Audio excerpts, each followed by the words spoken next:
Take a risk. How many times has someone challenged you to take a risk? How many times have you whispered this to yourself? You probably thought, well, worst case scenario would be to fail, okay, lose money, or damage your reputation. But is it the same when you put your safety at risk? Fellow Toastmasters and honored guests from all over the world, I urge you to go back in time and think of that one moment when you put your safety at risk and ask yourself, was it really worth it? Well, I did. I went back 20 years, and now picture this: summertime in Greece. It was July 14th, 2001. It was a beautiful, warm day, and I was with my friends on a beach bar. I was young, I was happy, I was careless, and extremely naive.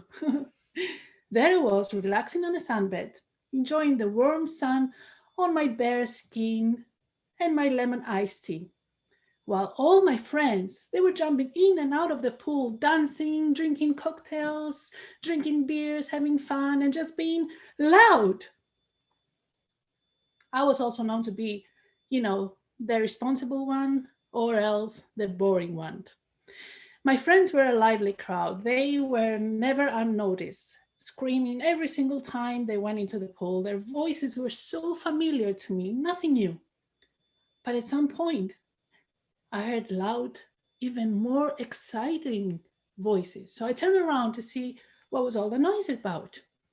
Now, at the other side of the pool, I saw a few men setting up a man lift.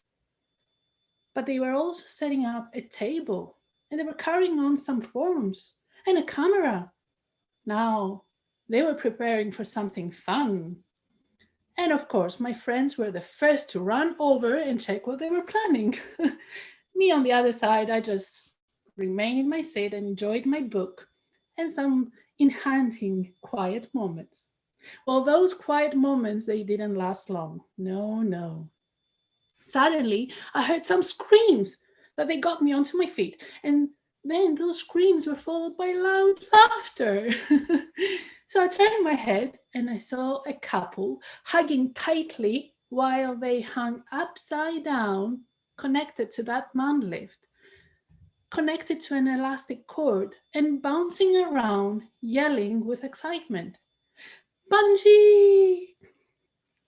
Well, I walked over to have a closer look because I was curious. My friends were the ones that were bouncing off that man lift, and my first thoughts were that they were crazy.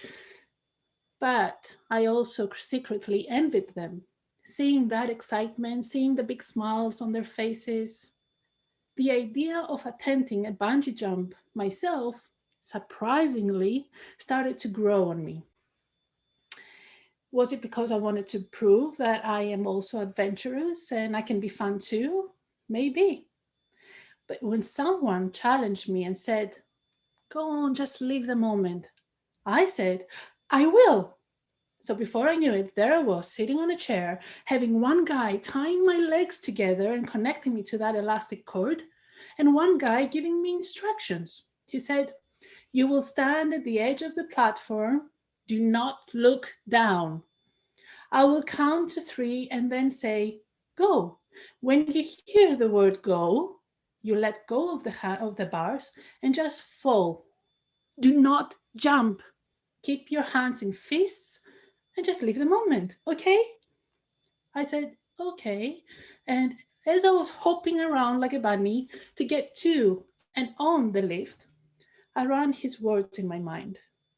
We started slowly rising to the sky, and by then, my second thoughts started to kick in. The excitement was wearing off.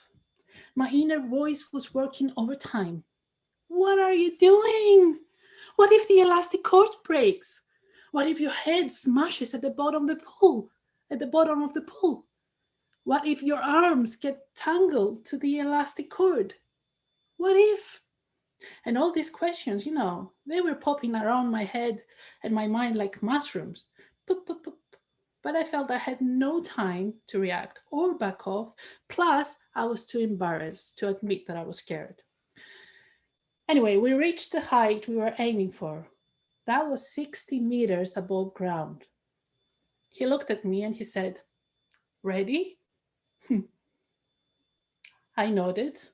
And then he said the phrase that apparently was their business motto, "Live the moment."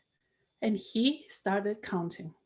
1, 2, 3, go! And I did what he told me to do, and I was gone. Here I am, 20 years later, sharing this experience, and I'm well. But I took a huge risk that day. I trusted my life and safety to two young guys that I never knew or heard of before, and just followed their motto, live the moment. I'm grateful for surviving that moment. When all was done and over, I have to admit, I felt alive, I felt happy, but was I happy because I enjoyed the thrill of the moment? Or was I happy just because I was still breathing? I don't know. As years progressed and I experienced the results of not following safety regulations, I can say that I regret attempting bungee jumping on that day. Yes, I survived. Yes, I had fun. And yes, I wasn't injured. But was it wise to casually trust my safety to strangers without checking if they were qualified or certified to run that business? Was my safety their main concern? I really don't think so. There were high risks of injury that I chose to just overlook them, and I was lucky. Many times we need to take risks, yes, but not when those risks put at risk our own safety. Our safety should be our main concern. So we don't just live the moment, but we also live the moments that follow. Thank you.